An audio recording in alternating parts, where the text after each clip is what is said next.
Doutor, eu sendo um servidor estável, eu posso ser demitido por um processo de rito sumário, que é um processo célere, é um processo que termina em 30 dias, né? Ao longo de uma carreira minha, eu posso ser processado dessa forma? E então, o que você acha? Pode ou não?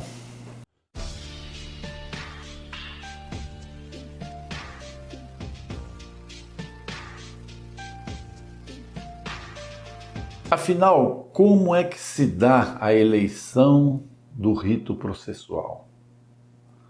Vamos lá, vamos aprender um pouco mais sobre processo e procedimento.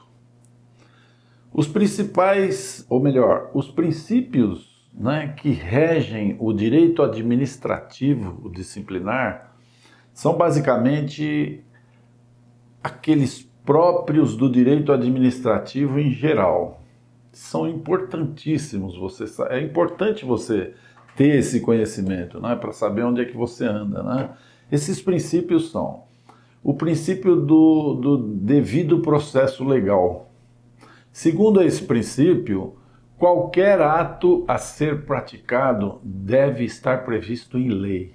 Não existe invenção, do presidente da comissão.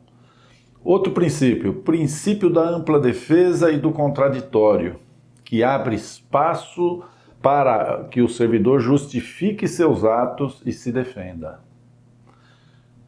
Outro princípio, princípio do informalismo moderado, que desobriga o uso de procedimentos formais para o andamento do feito.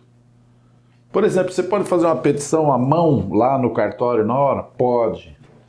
Então, não precisa de um formalismo. Princípio da verdade real, que exige da administração a atuação conforme os fatos, tais como eles se apresentaram na realidade e não como apresentados pelos sujeitos do processo. Princípio da presunção de inocência ou não culpabilidade. Exige a comprovação da culpa do servidor. O servidor, entenda, ele não tem que provar que ele é inocente, e sim a administração pública que deve provar que ele é culpado. É o princípio da prova negativa.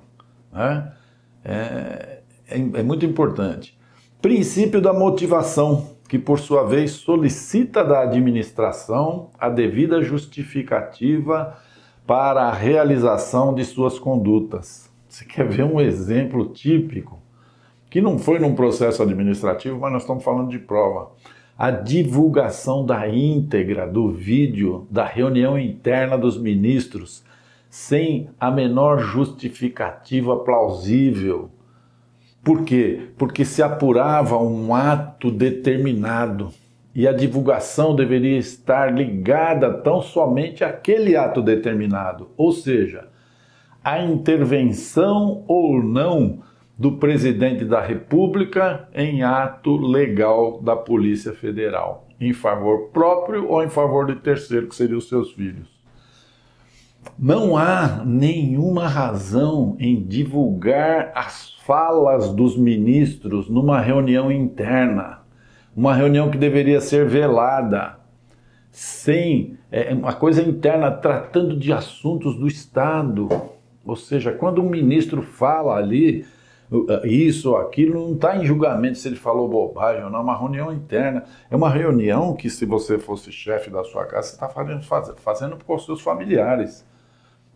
Não justifica, não é uma reunião para ser apresentada para a população.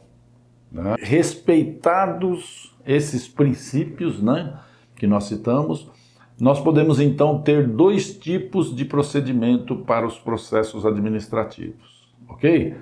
Atenção, não vamos confundir procedimentos processuais com aqueles que antecedem o processo. Os que antecedem o processo são procedimentos investigativos, como, por exemplo, a apuração preliminar, nos quais se faz meramente a investigação, sem que se faça necessário abrir espaço à ampla defesa e ao contraditório. É como se fosse um inquérito policial. Vai só ouvir pessoas, porque esses procedimentos visam tão somente a busca de indícios de autoria e materialidade do ato indisciplinar. Mas tome cuidado com eles, tá? Cuidado com o que você vai dizer lá no início, porque não se apaga o que está nos procedimentos, tá? Então, tenha sempre ciência de falar com tranquilidade. Se necessário, um advogado pode te acompanhar, sim, porque não é proibido, certo? Não há o contraditório e o princípio da ampla defesa, entre aspas, né? No entanto, nada disso é proibido, né? É direito.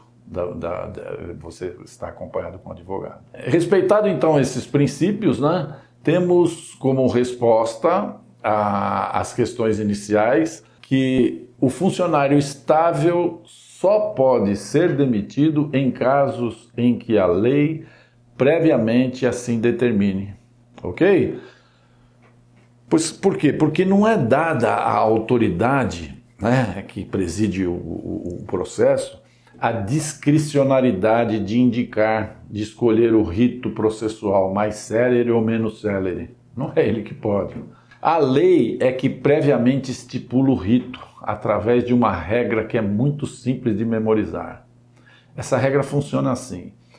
Todos os processos são de rito ordinário, com exceção daqueles casos citados na Lei 9.527 de 97, que trouxe a previsão dessa espécie de procedimento administrativo nos seus artigos 133 e 140, para todos os estatutos em geral. Atenção então, porque esta espécie de processo administrativo somente é aplicável em 3 casos. O resto tudo é processo do rito ordinário. Então, somente nesses 3 casos aqui, ó, acumulação ilegal de cargos, abandono de cargo e inassiduidade habitual. Somente esses. Todos os demais são do rito ordinário, ok? Esse rito sumário parte do princípio de que haja antecipadamente uma prova pré-constituída. E é por isso que ele estipula prazos reduzidos. E deve haver uma prévia explicitação da materialidade do possível ilícito, logo na portaria inaugural acusatória.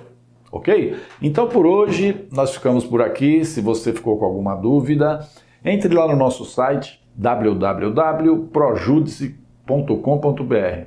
Vá lá no campo Fale Conosco e eu mesmo vou responder com o sigilo necessário para você, ok? Se você quiser saber sobre como proceder durante um processo administrativo disciplinar ou uma ação indenizatória de reintegração sua ao funcionalismo, ou tiver alguma dúvida de relevância jurídica, deixe seu comentário em nosso canal de notícias, entre em contato comigo e quem sabe sua dúvida não seja alvo de um outro vídeo nosso, ok? Colabore comigo agora, dando um like nesse vídeo. Agora, vai lá e dá um like, compartilhe nas redes sociais, nos grupos profissionais de funcionários públicos e se inscreva no nosso canal. É importante para que a gente consiga levar essa notícia, essas coisas para muitos os outros funcionários, ok? Então, um grande abraço, fique em paz, muita força, muita energia e até uma outra oportunidade.